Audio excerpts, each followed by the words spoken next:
All right, everybody, back for another episode today of Brushing the Bat with Colby White. The hurricane pushed Colby back to Mississippi, so he's going to be here for a while. That's a good thing for us.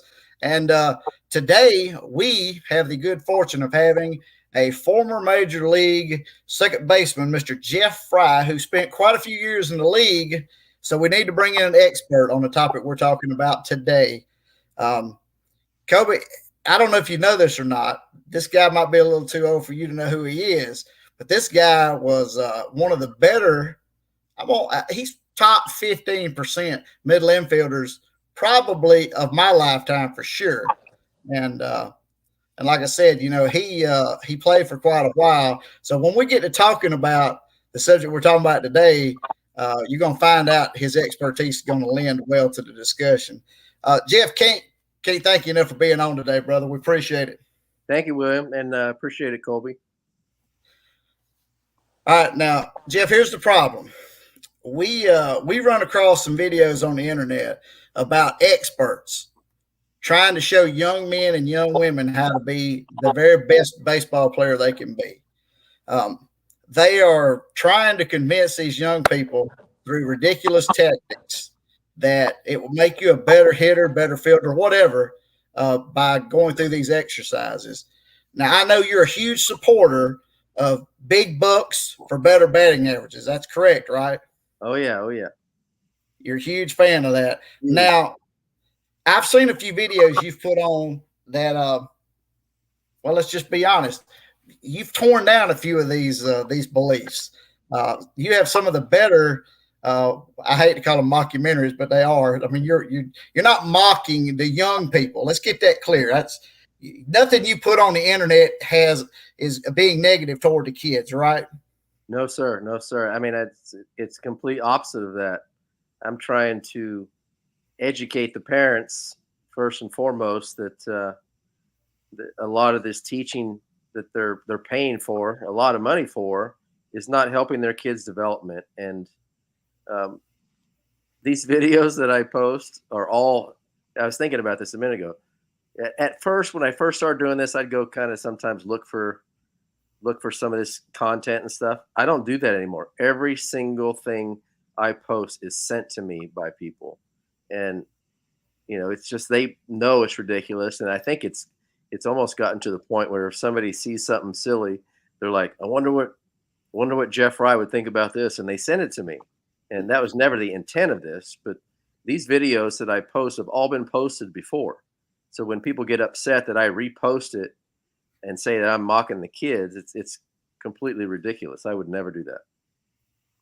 So for the novice that's got a kid, they want them to be the best athlete they can be through whatever means necessary.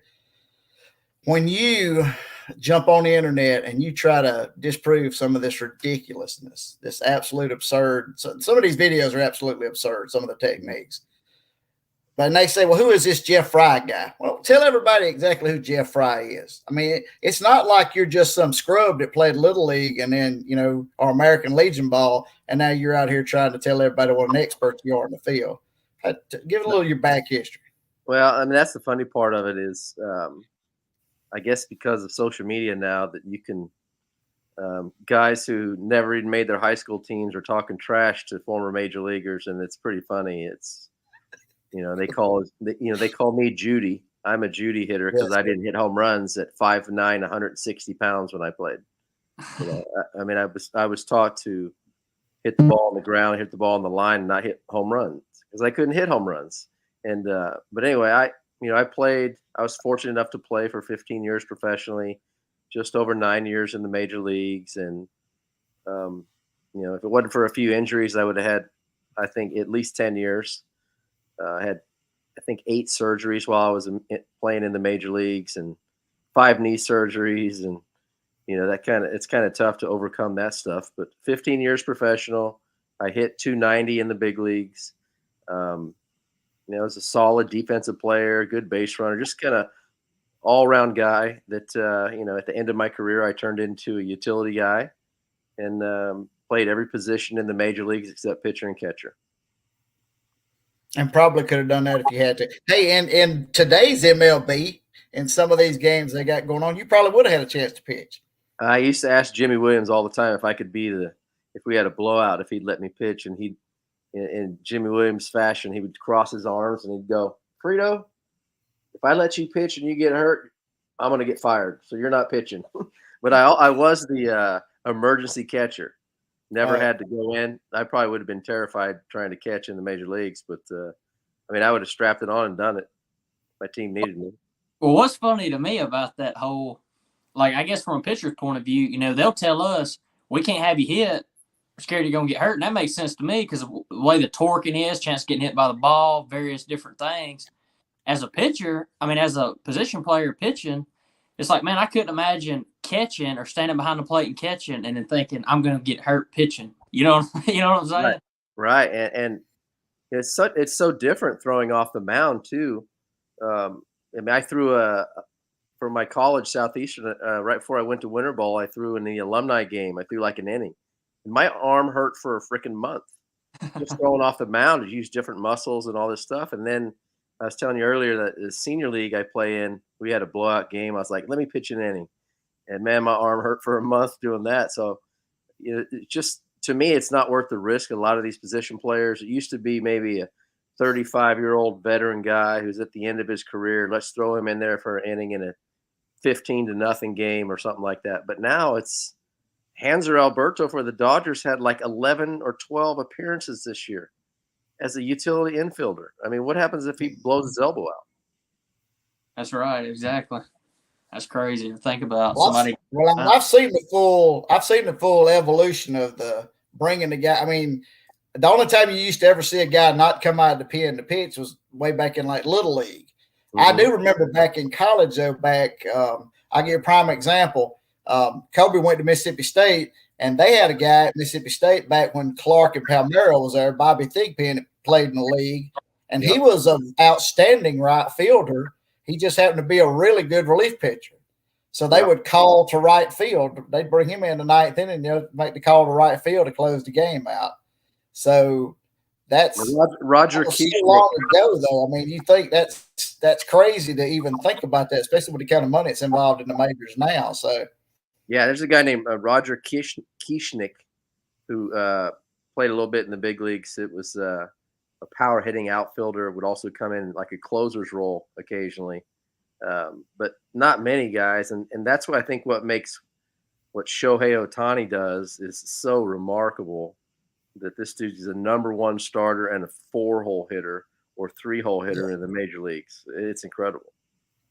Well, that guy's an alien anyway. He's not human. So. Yeah, he's superhuman. That's for sure. Do you think that obviously it's rare to have that much talent to be able to pitch as well as he does and hit, but do you think it's also in the past been kind of I guess, cardinal sin to have a guy say, hey, he's going to spend time pitching and hitting? Do you think there's been guys in the past that, like, okay, this guy coming out of college did both, but he could have done both professionally and they just didn't because it didn't seem right? Or do you think it was just a talent thing? No, I think you're right. I think there's probably been not many guys, but I think there's probably been a few guys in the past that were capable of doing that. But it's, it seems like they let him try and be a position player first. Because if you're an everyday position player, I think that, and you can provide, you can knock in runs and provide offense, that they feel like that's more valuable than pitching once every 5 days or out of the bullpen twice a week or something. So I think they was, let those guys try and be an everyday guy. And if they can't, we know he's got a great arm. We can always throw him back on the mound. Exactly. Well, the thing I think about earlier. Now, go ahead, Kobe. Go ahead. It's just a statement, but the thing I think about is like Rick Ankiel. He kind of lost it on the mound, turned around and swung it pretty well in the big leagues, and it's like he have done that the whole time and done both. I obviously that question won't be answered, but, you would have never knew until he kind of lost it on the mound, Yeah, and he had some sock, man. He had power, and he was, I never understood that. I've represented a few guys over the years that got the yips, I guess. And I know it's just a mental thing. And I've seen guys in the major leagues. Chuck Knobloch had it. Mackie Sasser had it, where you just psych yourself up and you can't throw. But I mean, fortunately for Rick Ankiel, he was able to turn that into being a position player for a while. Exactly. Not to mention that arm he had came in real handy in the outfield. That Yeah. guy had an absolute cannon. Yeah. So you mentioned that you were labeled, or that you are labeled now as what would be a punch and Judy type hitter. Is there a place? I mean, will a Judy hitter survive in today's MLB? Well, look who just won the batting title for the Mets. McNeil. He hit 9 home runs this year. Hit, I think, 326. Chokes up, uses the whole field, hits like third for the Mets, who are in the playoffs. And I think there's definitely a place. And I guess they think the Judy thing bothers me. I could care less about it. It's like, all right, you didn't play professionally, and I did for 15 years, but you want to criticize me and call me a Judy. So go ahead. I had my little buddy, Jacob Folks, 12-year-old kid I met in Atlanta, met him and his dad, and he loved it so much he made Judy the Hitting Guru T-shirts and made a logo for me. So it's really been funny. Well, you know what kills me though on that is, like, if you can set a lineup with 7-8 guys that are hitting 280 plus, a few 300s, just the probability of scoring more runs.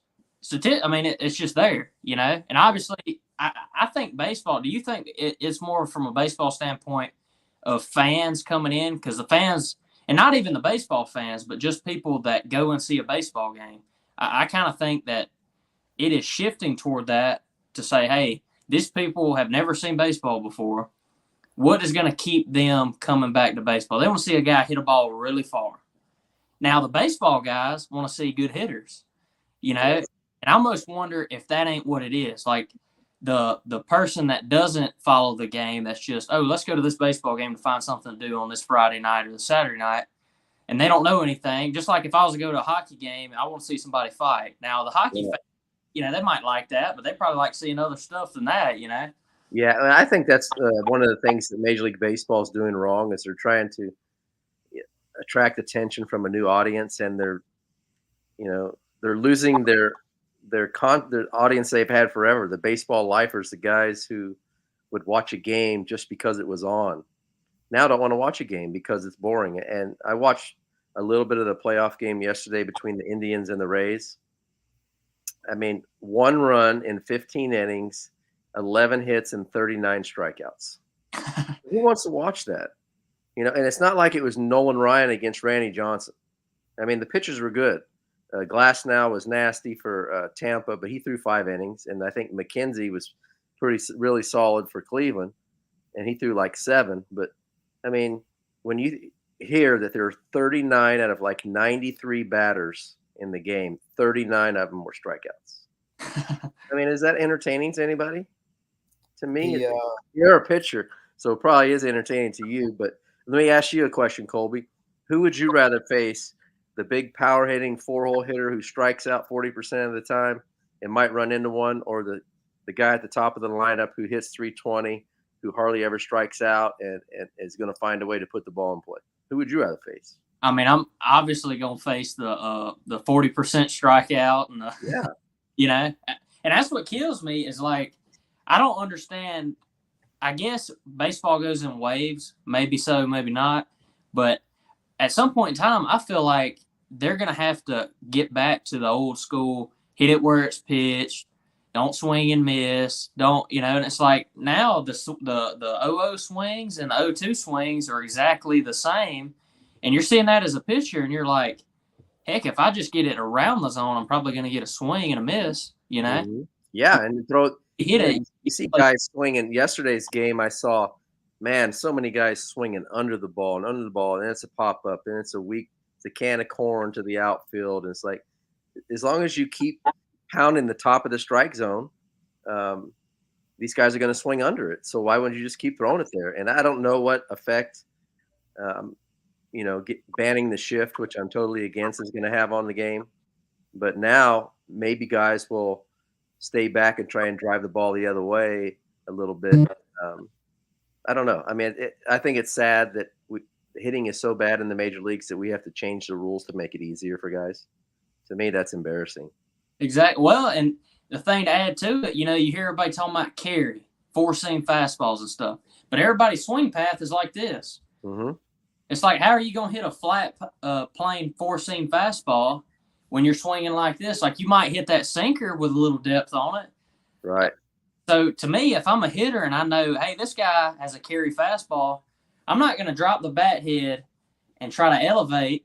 I'm going to try to get on plane. Like, I really feel like when I watch a big league game and I see like Alex Bregman hit, I feel like he's a modern guy in an old school kind of swing. It seems like he's very flat through the zone in comparison to where a lot of guys are. Yeah, and he's short and quick, and this other thing you hear a lot now that I make fun of is the barrel depth. You got to get your swing started behind you so it stays in that's just a long swing. And those guys are easy to pitch to.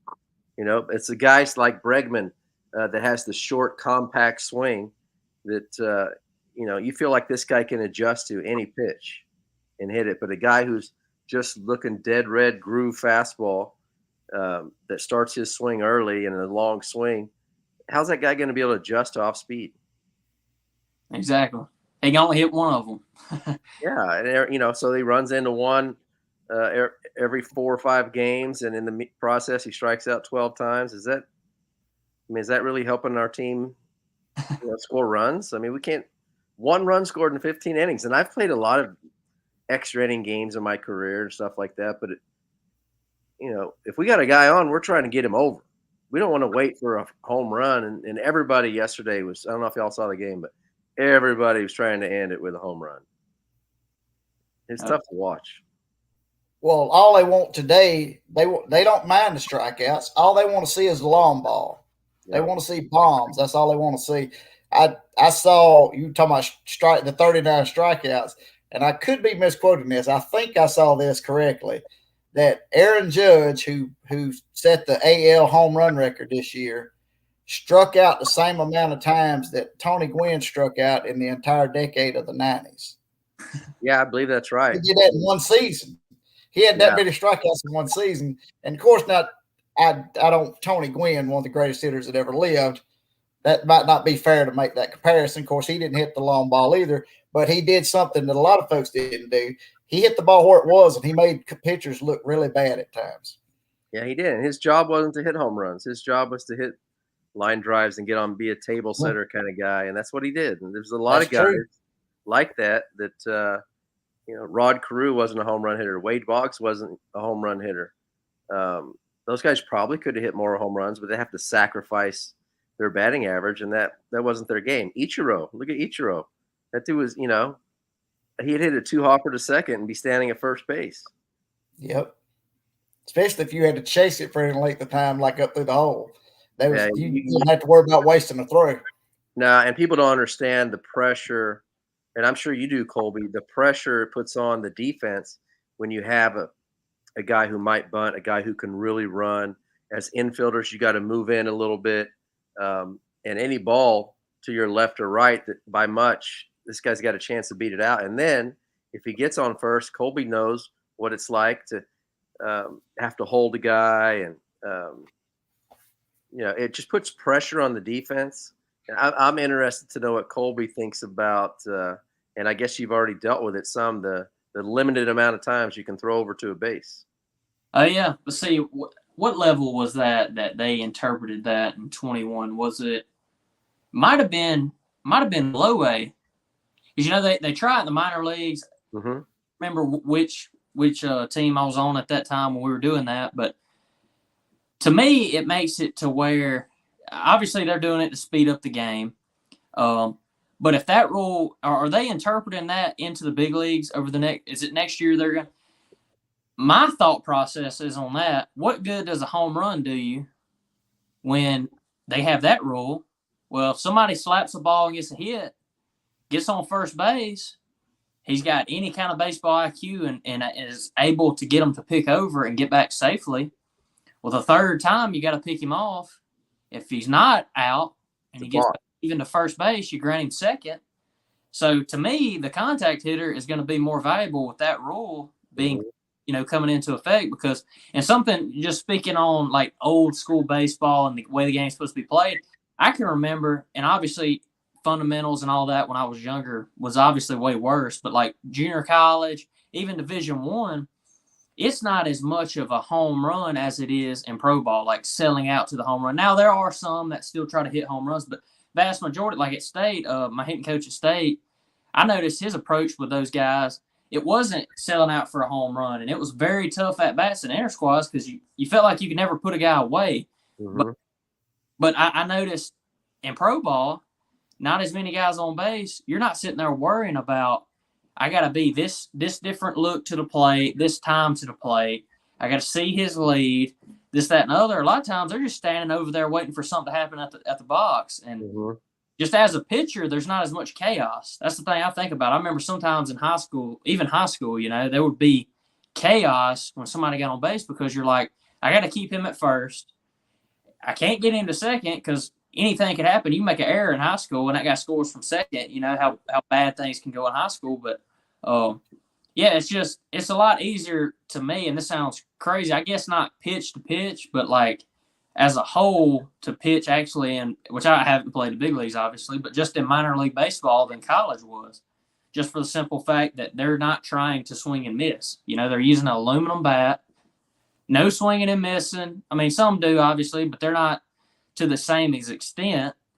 And it's a whole lot easier to me to attack a hitter and have that confidence knowing, hey, I can keep him off base as long as I get him out. He's Right. he's not taking what I give him. He's getting himself out is basically what's happening, Right. And I feel like that's why they sell out to the high percentage strike zone.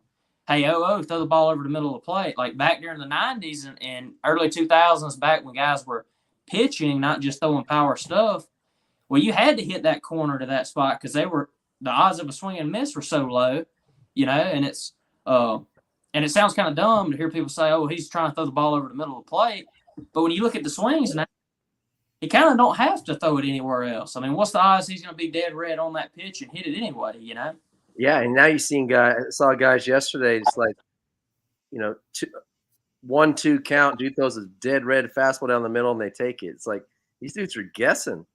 Yeah. They're guessing. They're sitting on a pitch, which I don't have a problem with sitting on a pitch, but once you get to 2 strikes, you got to change your plan, man. You can't keep sitting on that breaking ball because he throws a 95-mile-an-hour fastball right down the middle. You can't just take it. And I see guys doing that all the time now. Yeah. You have no chance if you're up there guessing with 2 strikes and watching pitches. Right. You gotta shorten up. You gotta and I always looked fastball every pitch. That's what I wanted to hit. Why should I look for something else? But I would adjust, and if I was a right-handed hitter, so if you had me down 0-2, I'm still looking fastball, but I'm looking middle away.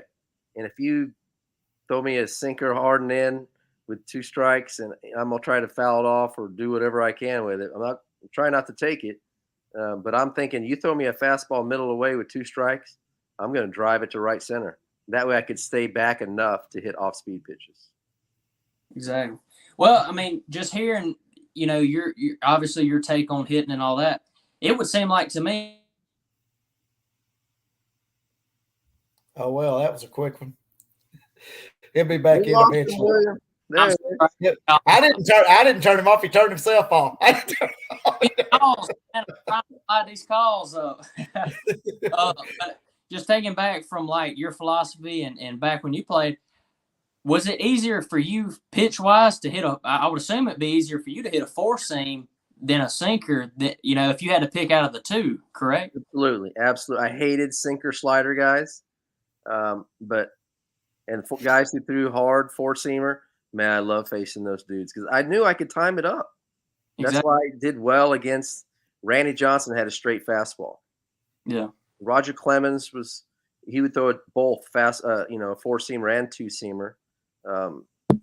But most of the time it was a 4-seamer. It didn't move a whole lot, but he had other stuff to get you out with. But it's the guys that had those hard sinkers, man, that when you hit it, it's like you're hitting a 5-pound weight, and then it's coming in on a righty, and his slider's going away. So you got to cover a lot of area.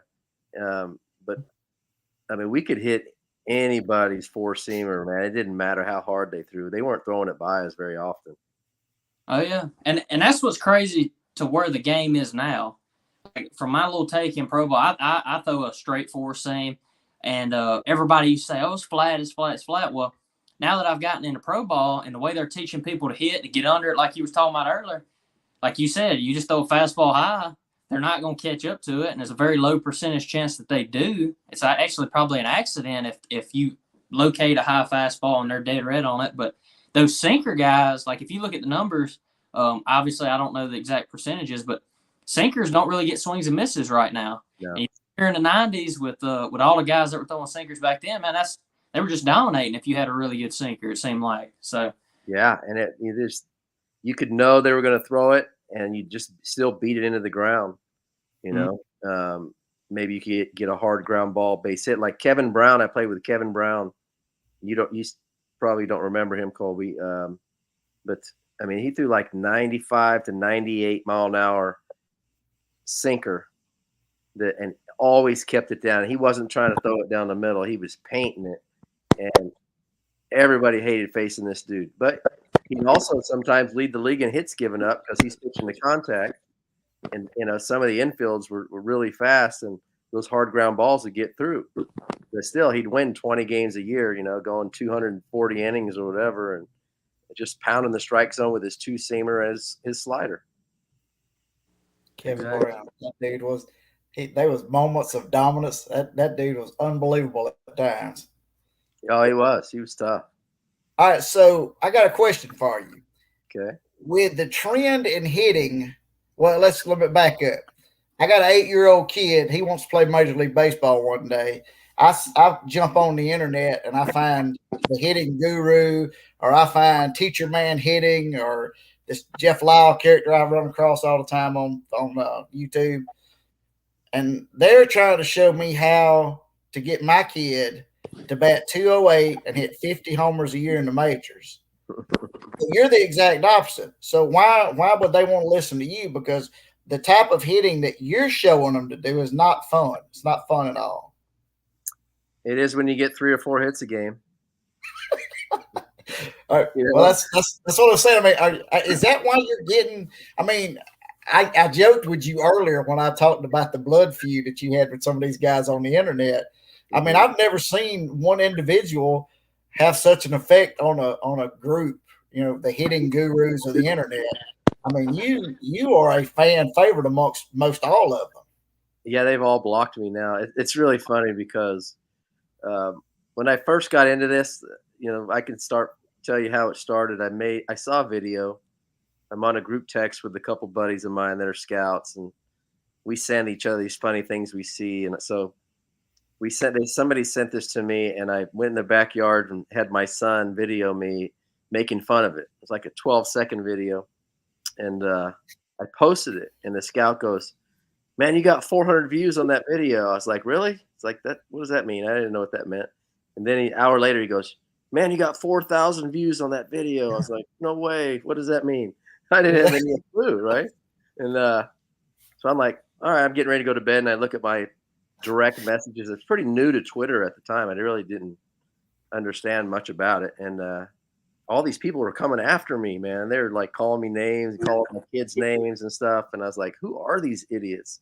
Right. And it's like, what did I do? I opened up this can of worms. And what I learned is that these guys, once something like this, once somebody questions them, they all gang up together and just try and pummel this person into submission till they're like, screw this. I'm not dealing with these guys. Because I found out that Little Richie's been doing this on different websites for a long, long time, and he'll get into fights with people and just call them names, do all this stuff till they go away.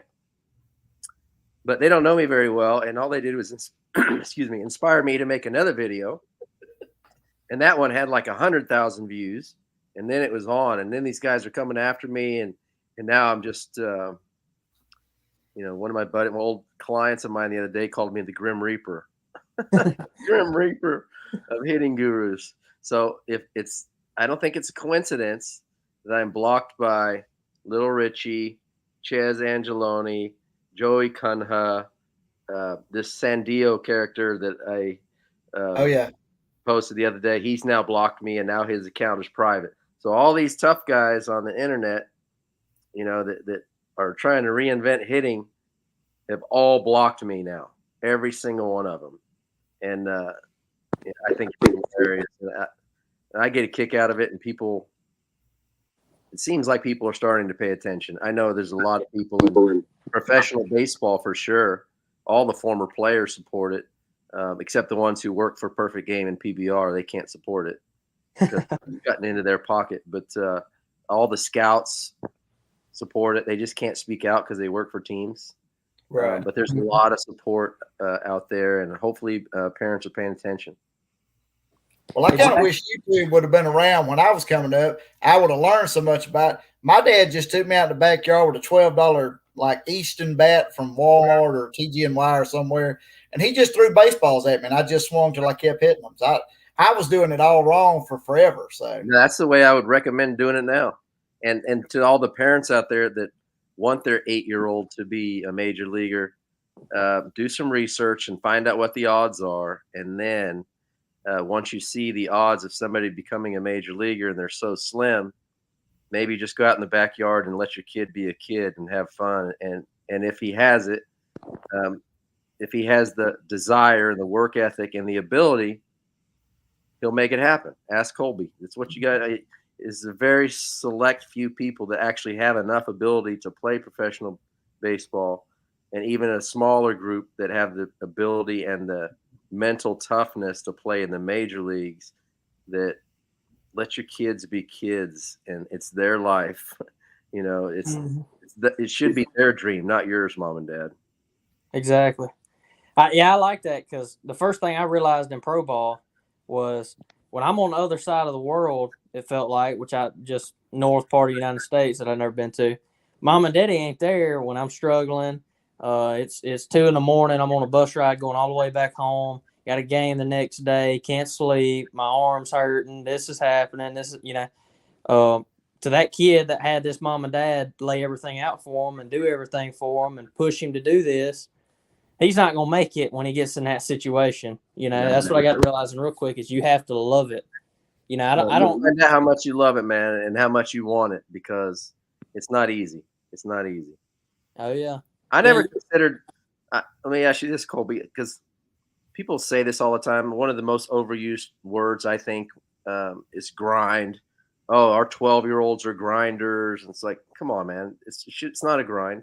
I played 4.5 years in the minor leagues before I was called up, and although it was tough and I was tired, I loved every second of it. I never thought it was like a grind. It was like, I don't have to get a real job. I get to play baseball with my buddies, and I get paid to do it. How is this hard? This exactly. is fun. I loved every second of it. Even the bus rides. We play poker and, talk smack to each other, and, I loved it. Well, the only thing with me that I got to thinking about throughout baseball and all that, see, when I was growing up, I didn't leave the state most of the time. A lot of times didn't even leave the south part of Mississippi. If I did, I go to Louisiana here and there, but I didn't play a bunch of travel ball, go off to, up north or way down in Florida somewhere and play. So I wasn't accustomed to being away from home. And then that was kind of my only challenge. But once I was playing, I was fine.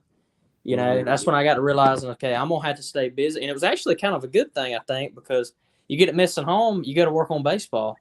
It's a two-way street where it helps you, even though you don't, and I know a lot of people probably don't run into that, but that was the only kind of thing that I've kind of seen. Well, wait till you make the big leagues, Colby.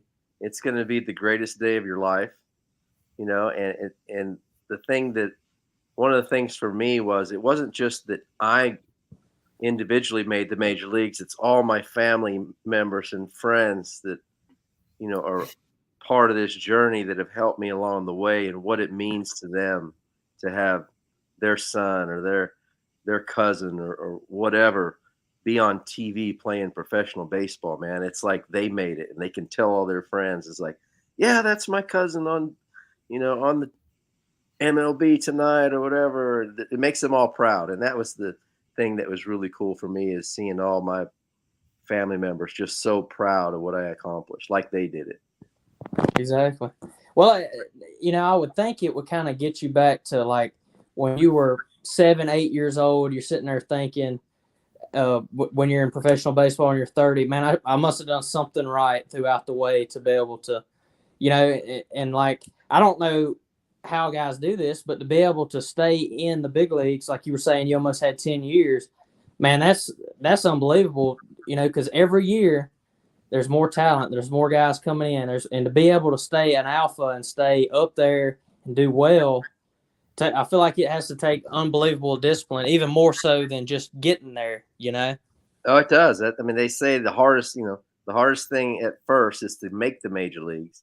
And then once you get there, it's to stay there, because there's always a new group of guys coming up, and you're always kind of looking over your shoulder, this young, hot prospect first rounder who's in Double-A killing it and plays your position. You better freaking not slough off, or they're going to get rid of you and bring this guy up. And it happened to me a few times where I might have been struggling a little bit. Next thing you know, they call up another guy. Happened with the Red Sox. They call up this young guy who's got all this power. Next thing you know, he's playing every day and I'm on the bench. And then a week later, he's hitting 200 and I'm back in there, And so you just got to be ready when you get your chance, man. And don't stop working once you get there. You got to keep working. Oh, yeah. That kid would have been okay in today's MLB if he hit 200, 208, whatever. Yeah. He would have hit 40 or so. Well, the major league average this year was 243. Pretty sad, isn't it? 243 wouldn't have kept you guys on the roster with you, would it? The best players in the world can't go 1 for 4. That's amazing to me. Yeah, but I keep hearing that it's because the pitching is better than it ever has been, and that's nonsense, because I know when in my era, some of the guys that I faced that are Hall of Famers, Smoltz, Maddox, Glavine, Randy Johnson, Mariano Rivera, Roger Clemens should be a Hall of Famer. These dudes were filthy, and they didn't just rear back and throw it as hard as they can and try and get to spin a lot. They were throwing it on the corner. They were mixing it up, pitching backwards, and the strike zone was bigger back then too.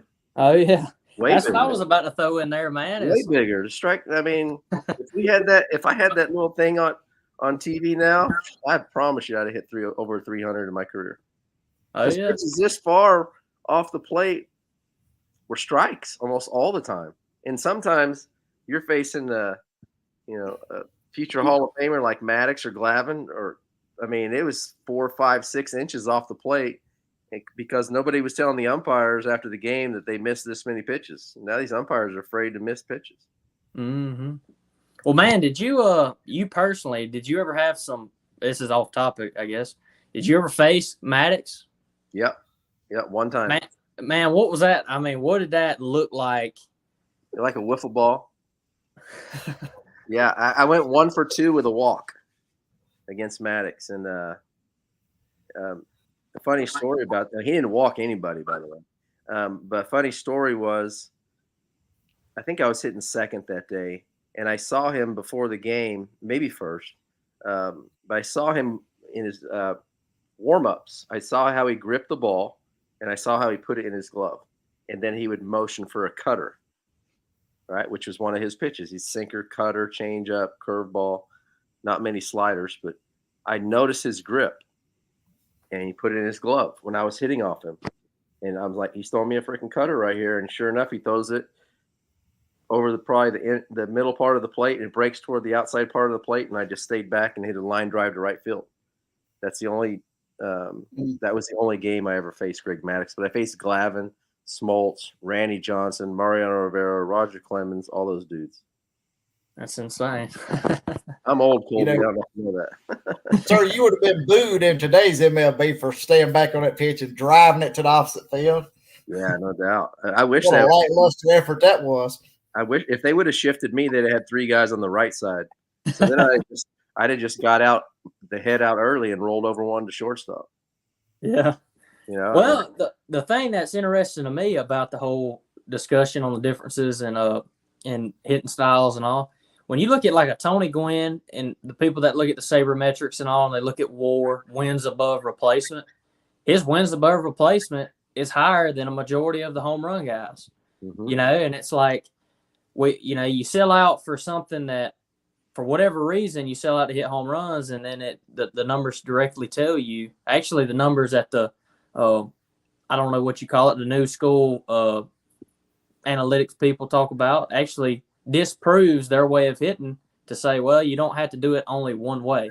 Yeah, I'm not a fan of that stat. That's a made-up stat to me. And I mean, different teams have different measurements for WAR. They have their own specific WAR. It's like, how's it? I mean, you don't have your own specific stat for average. Average is hits divided by plate appearances. That's it. That's what a batting average is. ERA is, the amount of runs you give up and the amount of innings you pitch. It's not made up. It's just, that's just the way it is. And WAR to me is when I saw that Joey Gallo 2 years ago, I think it was, maybe 1 year ago, 2 years ago, had the same exact WAR as Freddie Freeman.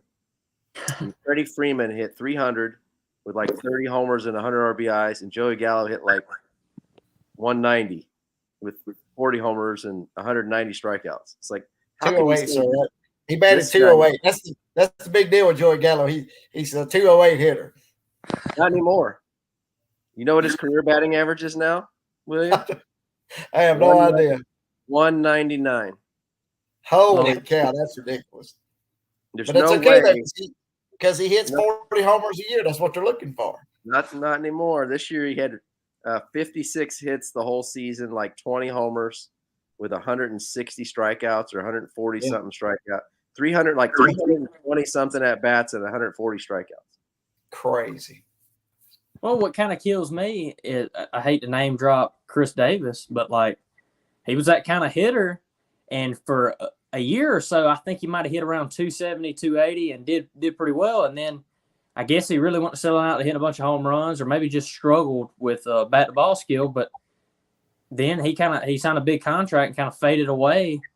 And that was a big, what was it, 1 year he had so many consecutive at bats or so many consecutive games without a hit, or maybe it was even a ball in play. Mm-hmm. And it's like 160.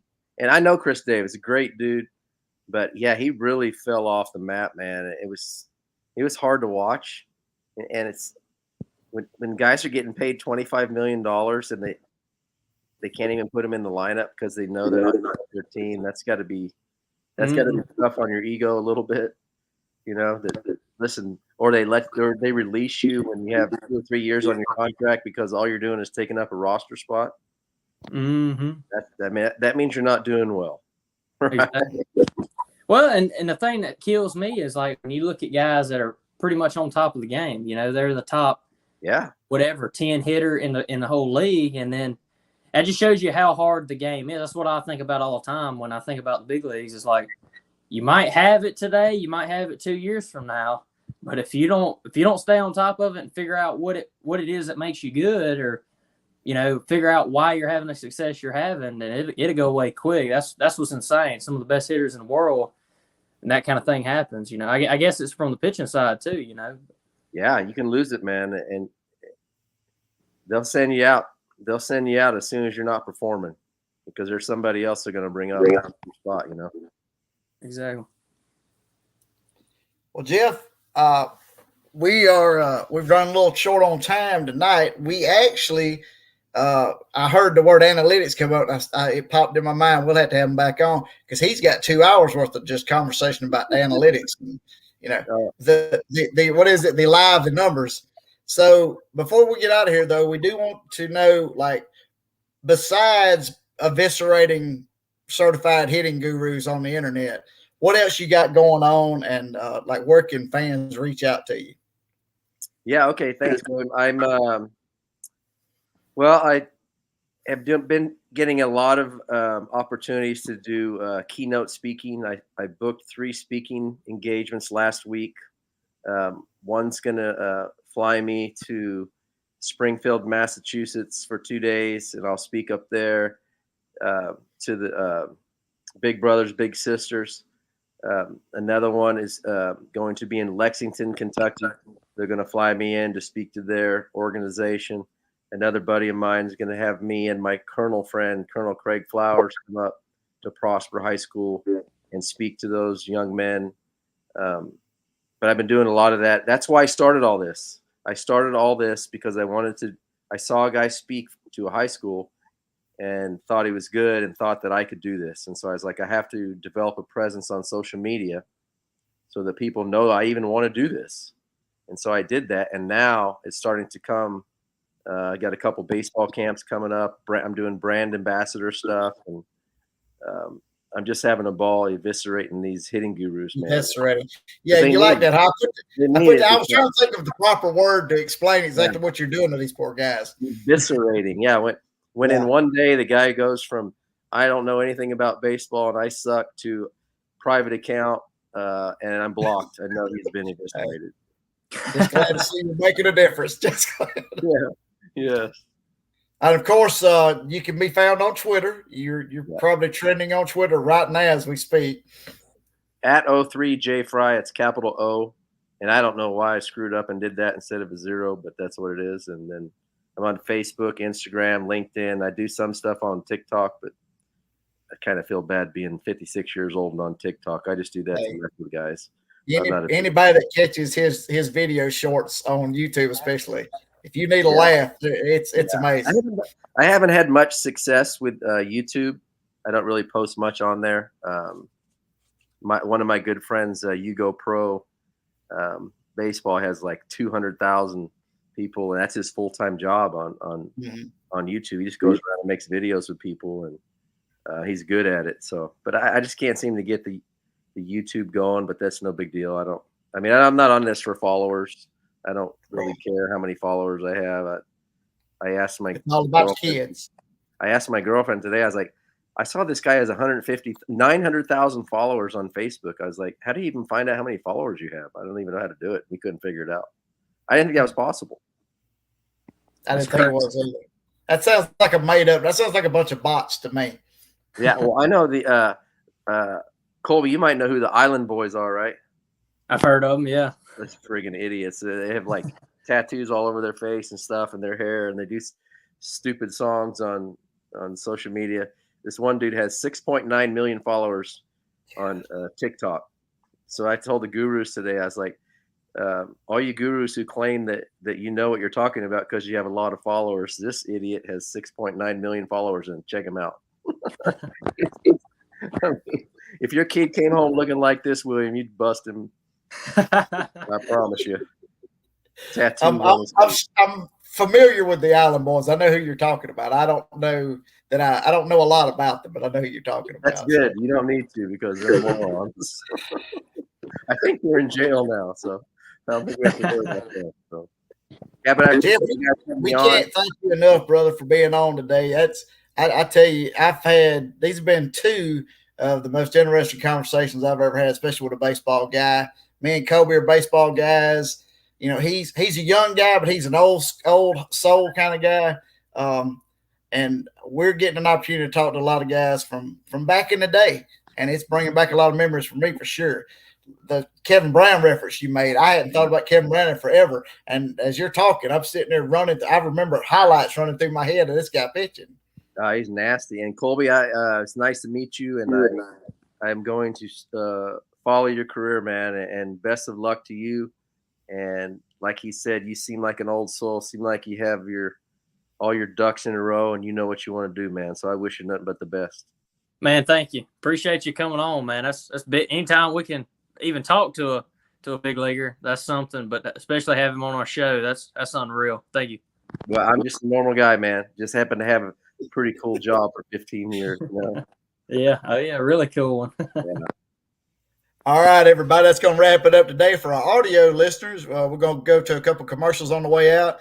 And for our YouTube folks, will be next Sunday, another live show, 6 p.m. Eastern, 5 p.m. Central. Thanks again, Jeff. And everybody have a great evening. All right. We'll see you guys.